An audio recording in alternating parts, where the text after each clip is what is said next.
It was my turn to choose where to take Mikri on Earth, and the real question was how much I could get away with. There were 3 sets of criteria I judged my ideas on. That the cultural event I'd drag his metal tushy to was loud, crowded, and most importantly, would allow me to make fun of him. That was how we ended up baking under the hot sun at a NASCAR speedway. The 3 of us had been fighting before we left the parking lot. Mikri already played dead in his wheelchair twice when asked for selfies, which was an interesting strategy. I wasn't sure how it'd work out for him. Sophia wasn't impressed by my idea in the slightest, in comparison to her heartfelt jaunt off to Spain, and was criticizing even my earnest desires to help Mikri. It had gone something like this. "Mikri, you have wheels. You should be out on the track," I declared, an excited smile on my face. The android whirred in disagreement. "You have yet to give me an engine. If you had, I would reach escape velocity. And I mean escaping whatever I am about to be put through." "Nonsense, you're gonna love this. Parking sucks, but let me just get the cutesy blue space here." "You're not handicapped other than mentally. What is wrong with you?" Sophia objected. Backseat drivers. Mikri is in a wheelchair. That makes this a handicapped transit vehicle. Look at the poor Robo-Boo. Mikri emitted a piteous whine and looked up at Sophia with puppy dog eyes that belonged in a Humane Society commercial. "Mama, help me. I sad baby." "Okay, no." Sophia curled up the magazine she was reading and swatted Mikri on the wrist. "Fuck off with that shit. Preston is perfectly capable of walking a few extra minutes and leaving that space to someone who needs it. Someone who has a permit, unlike 2 able-bodied astronauts who aren't transporting someone who can't walk at all." "Able-bodied? I am Kelium-capped. X-chromosomes. My muscles are no longer built to handle soul physics. Be reasonable," I responded. "Are you seriously going to tell me that's on the same level as muscular dystrophy?" "No. I'm just saying if no one else is using it, we should have dibs." "Preston Miles Carter, go park the car in a normal space, or I'll tell Mikri how I found out you're deathly afraid of my evil witch! Have it your way." I did the hokey pokey and turned the car around, pulling into a lousy space just like everyone else. Sophia wouldn't let me have any fun, even though Mikri was totally on board to play the pity card. I distracted myself by rolling the android through the metal detector multiple times, despite being told to go around, and listening to the loud beeps of the machine. Clearly, the robot was a security threat and needed a thorough frisk. I told the guard. He was having none of it and sent us into the stadium with an insistent look.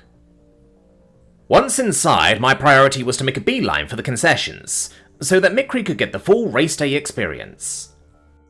The hot dog vendors were irresistible, whatever that droid thought about them always wanting food. I ordered a chili cheese dog for myself, while Sophia reluctantly picked out a plain one with onions. Boring. My phone buzzed in my pocket, but I ignored it without a moment's thought. We headed to our section of the bleachers with the food, while I devilishly planned how to trick Mikri into wearing some merch. Every human was staring at the polycarbonate and still distraction, which was promising for me. This could be a fantastic meme by nightfall. So good," I said through a full mouth, as the overloaded hot dog bun broke apart in my hands. Chili and cheese dripped all over my hands, with some sliding down onto my shirt and smearing away from my lips. Mikri stared at my sloppy eating, noting how I sucked the juice off my fingers. "Earth is the best." The android appeared frustrated. "I can hardly understand what you are saying, Meston. How can it be good if it is falling apart to the point that you cannot insert it into your mouth?" "That's how you know it's good, Mikri. Just glorious sludge that tastes so fucking amazing that you're licking it off your hands like an anteater." Sophia threw a napkin at me with disgust. "More like a swine. I've seen 4-year-olds make less of a mess, and they throw food. Do you have any manners?" "Depends. Is today Wednesday?" "No, but what does—" "I'm sorry, the manners subroutine is currently unavailable. Please check back later." I shoved the last of my hot dog in my mouth and went to wipe my fingers off. I went to use Mikri's mane as a napkin, but Sophia blocked my hand and gave me a death glare. Could she just let me be a force of chaos for my one day in charge of the tour? I cleaned my hands and face with the boring paper square, deciding my shirt was basically a lost cause. The android didn't try to give away my seat when I threw out the trash, which surprised me. I would have had it coming. Mikri looks like he wants to ask me for an explanation. I've seen him turn to Sophia with that look. I did go over the rules with him, so I wonder what's on his mind. Meston. The Vascar's metal body reflected the bright sunlight as he gazed out at the race cars that were about to take off. Of all the things you could show me about humanity, why did you choose this activity? I gave Mikri a look of surprise. Really, Mikri? Isn't it obvious? No, there is nothing obvious about you. I know that sports are important to you and could understand the personal interest, but this is not one of your fixations. Your actions often fall beyond the already irrational parameters of organic whims and rarely have any semblance of logical coherence. I require an explanation. Do you know what Vascar sounds just like? NASCAR! It's perfect! It's the game of your people, Mikri. For the third time today, Mikri played dead, but in this instance, it seemed like he'd actually short-circuited. I couldn't believe the tin can had needed me to spell it out. I knew it! Sophia threw up her hands, flabbergasted. Did you seriously, on your one opportunity to choose an important memory that you would want Mikri to remember you by, drag us across the ocean for a stupid pun? I grinned. Yup. Preston! I opened my heart and soul to Mikri and made myself vulnerable by sharing a deeply personal story so that he could understand humans with authenticity. I showed him more about who I am and tried to ease his worries over our relationship with AI. You could put in some effort to show him something meaningful to our culture. There's always a method to my madness. Give me some credit. There's more of a purpose than just that it's funny. My phone rang again and I gritted my teeth, considering blocking the number. Today wasn't going to be ruined by those no-good... Mikri isn't wrong that I was going to take him to see sports. I think it's important for him to witness games and fun, and to be part of an event. That's what I was going to do with my life. You appear to be reaching. Why do you think that I will be interested in car races? Mikri chimed in. These top speeds in Seoul are slow compared to mundane vehicles in Keelam. Yeah, sure. I mean, exactly. I'd hope the joy of competition is enough, but you'd have to love seeing the engineering of our cars, since you would probably appreciate an intellectual side to sports. It's a lot harder just to zip around a track here, and we did it in spite of the struggles. Look how much horsepower these things have. Calculate how fast they would be over there. The engineering is impressive. The power Seoul machinery requires just to limp by is astounding, and would be suicidal in Keelam. It may be of interest to hold a race contest there one day. You'd be hearing some sick sonic booms if this shit got warped to your wimpy dimension. Those cars are juiced up beasts, Mikri. That's not an exhaust pipe you'd want up your bumhole. The android beeped with concern. That implies that there are other exhaust pipes that you would desire within your waist orifice. Well, no, wait, I mean it. Isn't it pretty cool to hear the power? You're going to when they come around the track, and that's tangible. You'll feel the crowd's excitement. You'll be a part of Organics going, woohoo, just because, and... I will be the NASCAR Vascar. Yes, I accept my destiny. I was beaming from ear to ear as I shot Sophia a gloating look out of the corner of my eye. The race was about to start, and Mikri watched both the crowd and automobiles with intrigue. There truly was a lot he could learn about human behaviour from this venue. The excitement that rose like a wave when the cars sailed past us was palpable. Mundane speeds in Keelam wowed humans and made us feel something visceral. The android watched the drivers jockey for position and take tight turns with lightning-quick reflexes. There was a lot of science to it, if Sophia and Mikri both looked deeper. Aerodynamics powered drifting, and confrontational drivers brushed their car frames together with a daringness that courted danger. A single misjudgment could spell disaster, and that unpredictability, watching who had the stones to move up the pack, was exhilarating. The roar as they came back around couldn't be conveyed through a screen. I could feel the engine's vibrations in my chest, just like a rocket. The Vaskar must be able to sense it too, because the power had left him with an awestruck smile. That's just what humans do. This hell dimension won't stop us from pushing the limits of what's possible. Further, faster, riskier. That's why we're pushing the warp technology, and the spirit I want to spearhead. Just like when we went through the gap. My phone buzzed with yet another unwanted call, and I clenched my fist with frustration.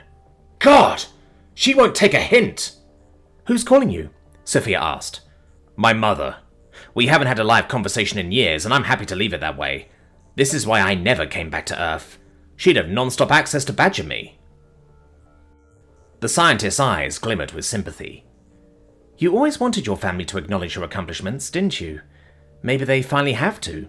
You're Preston Carter. I think that it'd feel good for you to hear that even they came around. You should answer. At least tell her you can't talk, and then she'd stop calling. Maybe you're right. I swiped to accept the call, pressing it to my ear and straining to hear over the noise. Hello? Preston! I know you're back on Earth! You're all over the TV and you can't pick up one call? My mother demanded. Can't and don't want to are two different things. I have to go. Wait! Your father is sick, Preston. Those words stopped me in my track and I blinked in numb silence. The doctors say he has a few months to live at most. This will be your last chance to say goodbye. You need to come visit. I don't need to visit. I said my goodbye to Pops 20 years ago, and it was final. I'm not the son either of you wanted, and this guilt trip now is... Give it a rest, Preston! Now's the time you play the world's smallest violin, the classic Woe Is Me. If you don't get your ass down here, you'll regret it for the rest of your life. Your own flesh and blood is on death's door, and you're galloping around the globe with a machine. I like that machine a fuck ton more than I ever liked you. I don't know that machine, but I still like it more than you too. So you don't have to come and visit me when it's my turn, but you will do this for your father. Because he never gave up on you getting past your bullheaded, selfish ways. I'm sending you the address to the home he's staying in, and you're damn well going to show up. I slowly dropped the phone down to my lap as my mother hung up on me. Tears welled in my eyes before I could get a handle on it, and I pressed a fist to my wobbly lips in an attempt to hold it in. This was why I never wanted to talk to my parents, or to live under her thumb again. There was still the part of me that could see the good times, though. Throwing football with Dad in the park on a Sunday afternoon. The quiet compliments of, "Nice arm, son." And that was fawning coming from him. Maybe if I hadn't gotten hurt, they'd be proud of me and... Preston, what is causing you distress? I do not think it is the chili dog catching up to your gastrointestinal system yet, Mikri commented, wrapping his arms around me. I sucked in a sharp breath. Old wounds. Compared to Laramak, it really shouldn't bother me, right? I've had my shit kicked in a lot worse. You are deflecting. You can talk to me. I'm aware that this can ease the burden on your processor. I would never condemn your vulnerability, and while I am fallible, I will always strive to support you with optimal efficiency. I know, Mikri. My father is dying. My mum was trying to make me come visit, but don't worry, I'm not going to. Preston, I think even if it's hard, you're better off having closure, and maybe making amends with your old man, Sophia said in a soft voice. You don't want to carry around this grudge forever. Once they're gone, they can't take anything back, and neither can you. Yeah, that's all dandy, but you don't know what they're like. You're right. They're still your parents, though. We don't choose our family, but we do choose the power they get to hold over us. Look, if you can truly tell me that there's not a part of you that still loves them and wants to reconcile, I'll drop it. Is that the case? I stared out at the racetrack for a long moment before shaking my head. No. Okay. Then you should go and visit. And the good news is, you have friends who are right here by your side. You don't have to do this alone. What? No. I wouldn't make you interact with them.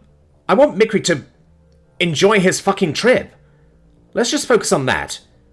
We both got to pick what we wanted to see, and now it's his turn to choose. I can choose anything? Mikri tapped a claw against his chest, and I gave him a shaky nod. Then I choose to go with you to visit your father. This is important for your welfare. I know from what Sophia said yesterday that grief is a difficult emotion to handle, so I wish to be there with you. God damn it! I don't know if I can do this, guys, so just... If they become critical of you, I will not be reserved with my opinions that you are brave and have contributed to noble goals. Perhaps a Vaskar's logic will be adequate persuasion as to the value of your pursuits. It is illogical not to be proud of you, simply because their wish was not yours. You deserve free will too. I discern that you want them to hear these words, so let me impart this to your previous product line. If you really insist. This is going to be the last thing we do before we head back to Keelam, though. I don't want to stick around. I want to be gone after this nightmare, alright?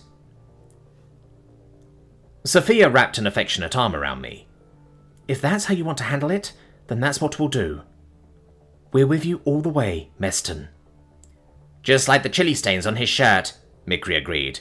And you say I am unclean. I scoffed.